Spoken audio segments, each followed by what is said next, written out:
Hey brothers and sisters, welcome back to my channel. Today will be a little bit different from the true crime cases that I normally cover. I wanted to switch it up a bit and give you guys a different perspective. One from the heroes that sacrificed their life to save others. On September 11, 2001, two of the planes were flown into the Twin Towers of the World Trade Center in New York City. A third plane hit the Pentagon just outside Washington, D.C. And the fourth plane crashed into a field in Shanksville, Pennsylvania. Almost 3,000 people lost their lives. It is a tragedy that has left a mark in history forever. Today's video is going to be dedicated to the lives lost during the September 11, 2001 attacks. John 15 verse 13 reads, "Greater love hath no man than this, that a man lay down his life for his friends." With that said, let's get started with today's case.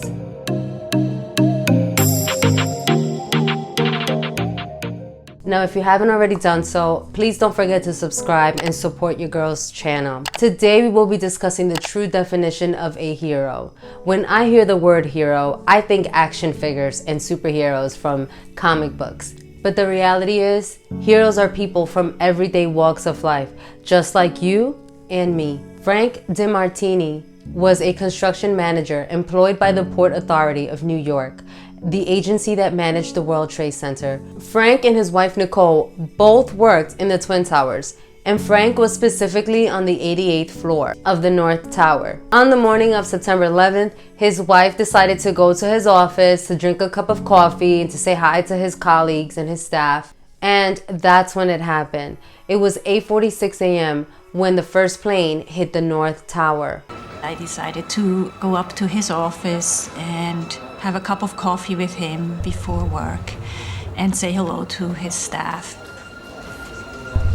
So we just were in his office basically and had a cup of coffee, discussed typical everyday life kind of things. And that's when the plane struck just above us.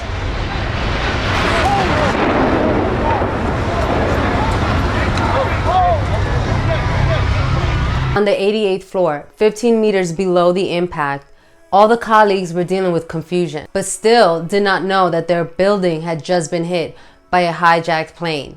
We all thought that maybe there was an explosion right above us. We didn't really know what had happened.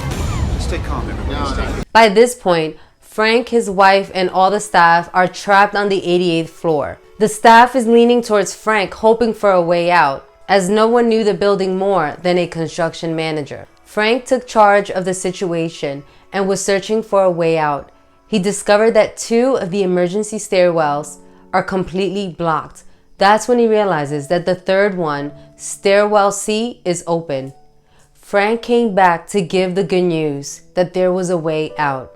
Everyone started evacuating using stairwell C. When Frank came back, he told us they found a way. We would have to climb over some debris and we'd have to just follow him. Nice and slow, no panic. If he wasn't there, I think all of us would have just stayed in that office and just hoping that we would get some kind of a rescue. Without his taking control and organizing our leaving the 88th floor, I don't think that many of us would have survived. Now, as the colleagues are exiting using stairwell C, Nicole turns back to her husband to ensure that he's following along. He looks at her and says, "Go, I'll be right behind you." As Frank is getting the last bit of his group out and he's just about to leave, he then hears someone banging on the stairwell door above him. So as people are going downstairs, Frank decides to go up and help out more people that were stuck. On the 89th floor, a group of people were banging at the door. When Frank gets to the door, he realizes that the door is jammed, so he grabs a crowbar and breaks open the door.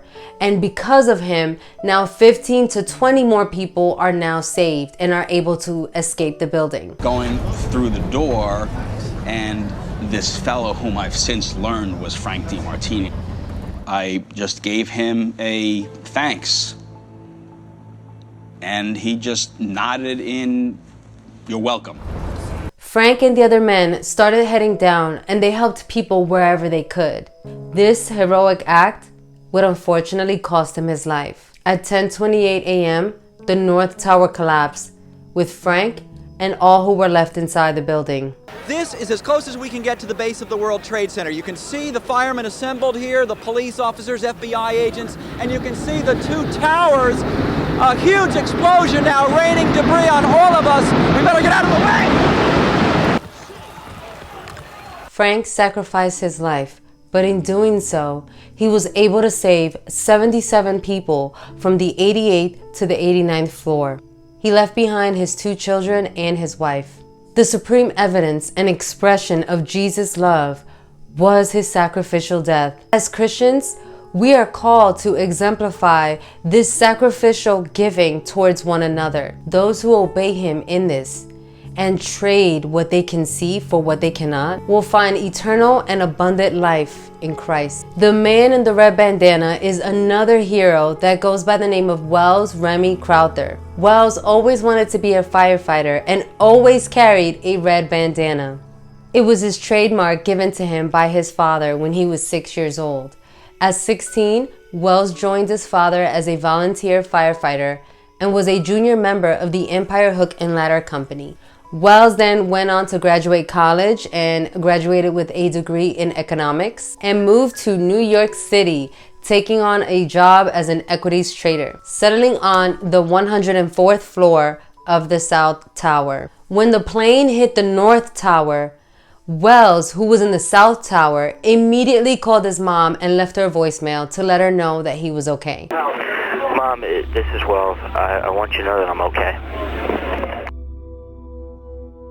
At 9:02 a.m., United Flight 175 then crashed into the South Tower, where Wells was in, its wings cutting a diagonal path between 78th and the 84th floor. Just take a step, the whole thing's gonna sink in. Then all of a sudden, we saw a young man come out of nowhere. You heard this man's voice say, "I found the stairs. Follow me, only help the one that you can help." It's the way he said it. And we just got up, we followed. Wells led Young and many others from the sky lobby to stairway A, which was the only functional stairway left on the 78th floor. He led them down to the 61st floor and met up with the firefighters, who escorted them to the working elevators on the 40th floor. As the group is heading down, Wells turns back around and goes back up to help more people because there were plenty of people that were still stuck. As I was researching this, I just kept thinking, Wells, you already saved people. Just leave the building. Go. You're only 24 years old. And then it dawned on me, if you were that person stuck on the floors above him, you would want someone to go and save you. And that is exactly what Wells did. I mean, he could have continued going down with us, but he didn't. He decided to go back up.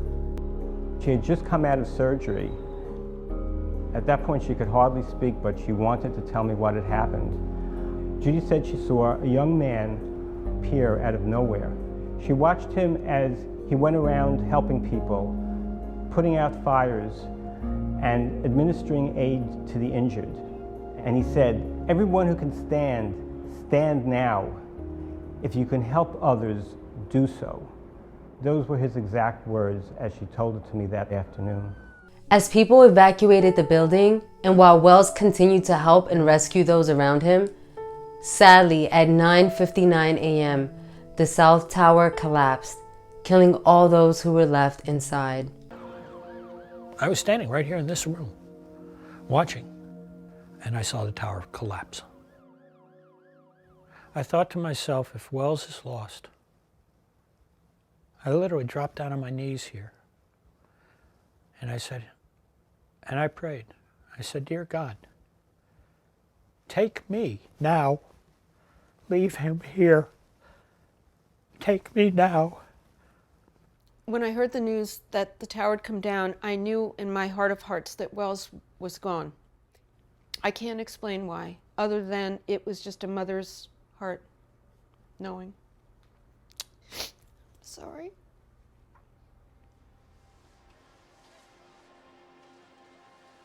Many people can't even grasp what they would do, who they would call once they knew that they were about to die. I mean, if your son or your daughter was calling you and was saying, this one's really hard to talk about. And imagine if they said, I'm stuck here. I won't be getting out. I love you. Please, I'm gonna die, aren't I? No. I'm gonna die. Live, say your prayers. And we're gonna think positive because you gotta help each other get off the floor. Now, stay calm. You're doing a good job, ma'am. You're doing a good job. It's so hot. I'm burning up. I already notified Lieutenant that there's 5 people on the first floor, right? Very hot and smoky. So they won't overlook you, okay, dear? Can you? I already did that. Stay on the line with me, please. Yes, ma'am. I am going to stay with you. Listen, take they're here? Are they inside with you yet, dear? No. Okay, stay calm till they get inside. Find out where they are. Ma'am, stay calm till they get inside.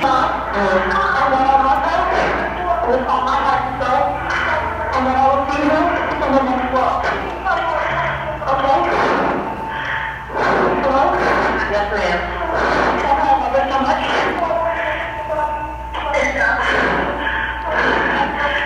I love her, and she was the best mother. I don't think it ever happened.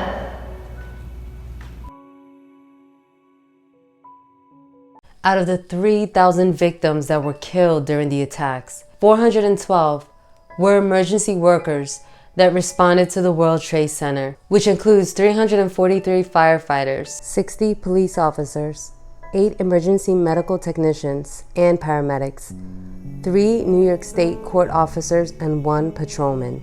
Firefighter John Morabito was in the lobby when the World Trade Center collapsed. His miraculous survival and experience is both amazing and tragic all at once. Some of the things he saw include people dying right in front of him, and he couldn't help them. Hearing the thumps of all the bodies that were landing on the ground, from people that were jumping outside of their office windows due to extreme fire and heat, and trying to locate his brother.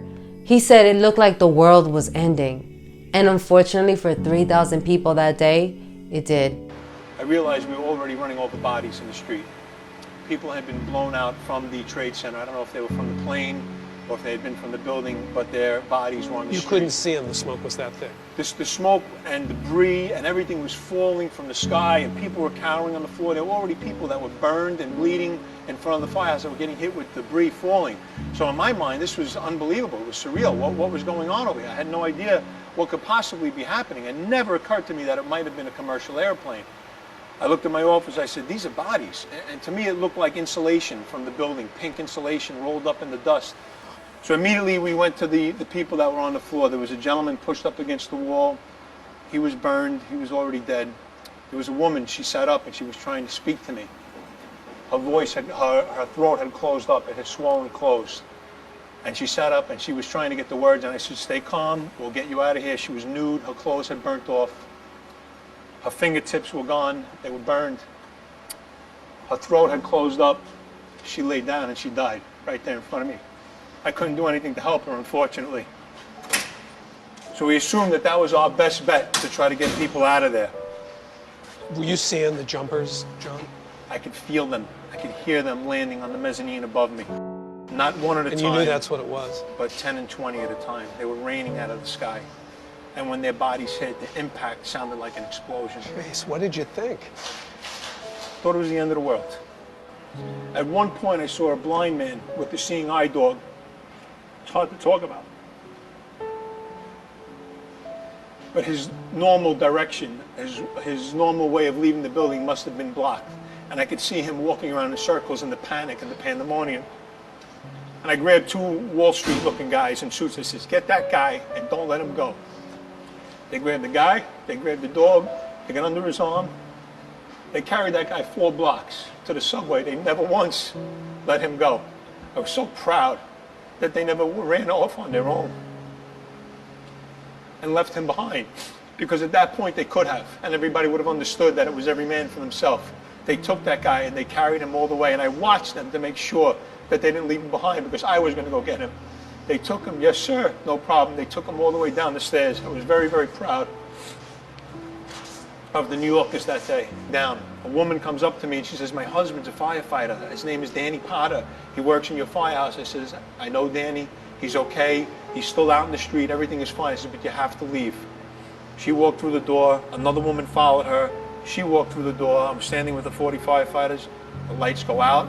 The building collapses. I'm in a sheer panic. I'm right in between the doorway, the revolving door between building number 1 and building number 2. Something lands on her and kills her on the other side of the door. We're in total darkness. As I'm holding her hand, she's not coming. Something is holding her back. I let go of her. I hope I live. I hope I live. She's coming down on me. Here it comes. I'm getting behind a car. It's incredible. Okay, I'm gonna have to go find people who need help, because I don't think I'm one of them. You okay, sir? Okay. Can I just get a toot off your respirator? Yeah. Can I get a toot? I'm just getting a couple of clean breaths.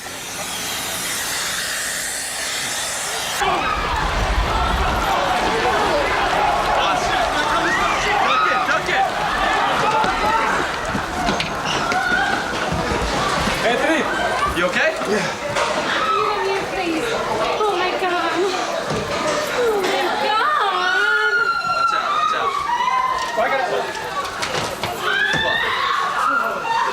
out. Every day, people make thousands of small forgettable choices, such as what to eat, when to take a break, which route to take to work. However, on that morning of September 11th, those seemingly inconsequential small decisions that seem meaningless would make the difference between life and death. Some call it luck, but I call it something different.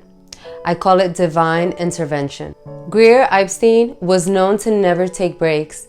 She was an executive at Morgan Stanley and rarely left her office on the 67th floor. But 20 minutes before 9 a.m., a colleague asked her to step outside with her to talk about a work meeting. They were going out to smoke a cigarette. So as they're heading down in the elevator, they felt a jolt. They ignored it because the elevator tends to act a little bit strange, so they just continued on.